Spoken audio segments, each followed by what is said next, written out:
কর্মসূচি পালন করছেন। একই সাথে যে সকল সাধারণ মানুষ যাদের জন্য আমাদের আজকের এই কলম যুদ্ধ, যাদের নিয়ে আমাদের সংবাদপত্র, যাদের নিয়ে আমাদের সাংবাদিকতা, সেই পথচারী আমাদের সাধারণ মানুষ তারাও কষ্ট করছেন এই প্রচন্ড রোদের মধ্যে। আমরা সকলকে কুষ্টিয়া প্রেস ক্লাব কেবিসি এবং সাংবাদিক ইউনিয়ন কুষ্টিয়া সহ কুষ্টিয়ার সর্বস্তরের গণমাধ্যম কর্মীদের পক্ষ থেকে আপনাদের কাছে কৃতজ্ঞতা এবং ঋণ স্বীকার করছি। আমরা আজকে বাধ্য হয়েছি, একদিন নয় প্রায় এক সপ্তাহের কাছে হতে যাচ্ছে আমাদের সাংবাদিক হাসিবুর রহমান রিজুর উপরে যে হামলা হয়েছে। আপনারা সোশ্যাল মিডিয়ায় তা দেখেছেন, বারবার দেখেছেন, টেলিভিশনে দেখেছেন, সংবাদপত্রের পাতায় পাতায় দেখেছেন। কিন্তু দুর্ভাগ্যজনক হলো সত্য, সিসি ফুটেজে যাদের দেখা যাচ্ছে তাদের মধ্যে একজনও গ্রেপ্তার হয় নাই। আমরা দেখেছি আমাদের কিছু সহকর্মী বন্ধুরা ওই দিনই থানা ঘেরাও করে আন্দোলনের ডাক দিয়েছিলেন, কিন্তু তার 10 মিনিটের মধ্যেই তারা সেখান থেকে চলে গেছেন। যখন দেখছেন বিএনপির আগরওয়ালরা গ্রেপ্তার হতে শুরু করেছে, যখন দেখছেন হামলার শিকার সাংবাদিক হাসিবুর রহমান রিজু বারবার বলছেন আমাকে বিএনপি জামাত হামলা করেছে, আমাকে যুব দলের ক্যাডাররা হামলা করেছে, তখন বিএনপি জামাতপন্থী সাংবাদিকরা পালিয়ে গেছে আন্দোলনের মাঠ ছেড়ে। তারা বিজ্ঞাপন নিয়েছে জেলা পুলিশের, এক বিজ্ঞাপনেই তাদের স্বার্থ হাসিল হয়ে গেছে। আর হরিপুরে সারা রাতে বালি উঠে, থানার সামনে দিয়ে এই বালির ট্রলিগুলো যায়। কত টাকার বিনিময়ে বালিগুলো এই ট্রাফিক বক্স পার হয়, সারা রাত ধরে যায়। এখন একটি যদি মোটরসাইকেল আসে তার ইন্স্যুরেন্সের কাগজ না হলে আটকে রাখে, কিন্তু হরিপুরের বালুর ঘাটের ওই বালুর ট্রলি, অবৈধ ট্রলি সারা রাত এই শহর দাপিয়ে বেড়ায়। ট্রাফিকরা তাদের আটক করেন না।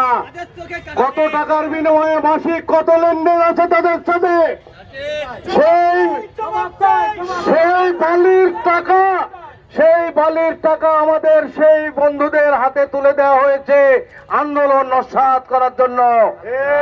আমরা স্পষ্ট বলতে চাই, ওই দালাল সাংবাদিক দ্বারা ইনোভেটিভ প্রতারণা কোম্পানির যারা লক্ষ লক্ষ কোটি কোটি টাকা সারা দেশ থেকে আত্মসাৎ করে পালিয়েছে, তাদের প্রেতাত্মা, তাদের দালাল, ওই বালু ব্যবসায়ী, ওই শিবির ক্যাডার, ওই বিএনপি জামাতের তাদের বালুর টাকা দিয়ে কিনতে পারবেন।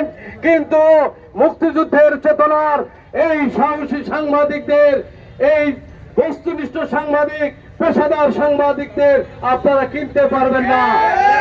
আজকে এই আন্দোলনের মধ্য দিয়ে আমরা জানান দিতে চাই, আপনাদের যে টাকা দিয়ে আপনারা আন্দোলন দাবিয়েছেন সেই টাকা আপনাদের চলে গেছে, আপনারা অপাত্রে দিয়েছেন। এই আন্দোলন করা লোক নয়, ওই ইউনিটের প্রধানদের থানায় 65 ওয়ারেন্ট পড়ে আছে, মাল ক্রোকের অর্ডার পড়ে আছে, তারা গ্রেপ্তার হয় না, প্রকাশ্যে ঘুরে বেড়াচ্ছে। এই জেলার হাজার হাজার কোটি টাকা দিয়ে মানুষ পঙ্গু হয়েছে, নিঃস্ব হয়েছে, তাদেরকে পুলিশ গ্রেপ্তার করে না। তাদের সাথে কফির আড্ডা, তাদের সাথে চায়ের আড্ডা চলে। আমরা স্পষ্ট মতে বলতে চাই, এই সকল দালাল আর ওই সুবিধাবাদী পুলিশ যতদিন থাকবে ততদিন সাধারণ মানুষের নিরাপত্তা কেউ দিতে পারে না। আজকে হরিপুরে মাত্র একটি সেতু হামলার পরে এই সেতু দিয়ে আসামিরা পালিয়েছে। আপনারা যদি একটা চৌকিদারকেও দাঁড় করিয়ে রাখতেন সেতুর মুখে, তাও ওই আসামিরা গ্রেপ্তার হতো, কিন্তু তাদের পালিয়ে যাওয়ার সুযোগ তৈরি করে দেওয়া হয়েছে। পালিয়ে যাওয়ার সুযোগ করে এখন তাদের খুঁজে বেড়ানো হচ্ছে। এর মধ্যেই শুনবো হাইকোর্ট থেকে জামিন নিয়ে চলে এসেছে, তারপরে বলবে ভাই হাইকোর্টের জামিন আমাদের কিছুই করার নেই। এ কারণে আমাদের যশোর খুলনার সাংবাদিক ভাইরা বলেছে বিচার পায় না, তাই বিচার আমরা চাই না। আমরা আমাদের কলম দিয়ে যারা অনিয়ম দুর্নীতি করবে, এই বালুর ঘাটের টাকা খাবে, মাদকের টাকা খাবে, অনিয়ম দুর্নীতির সাথে তাদের মুখোশ আমরা খুলে দেব এবং তারা সম্মান নিয়ে চলতে পারবে না। তাদের অনিয়ম দুর্নীতির কথা আমরা তুলে দেব। আজকের এই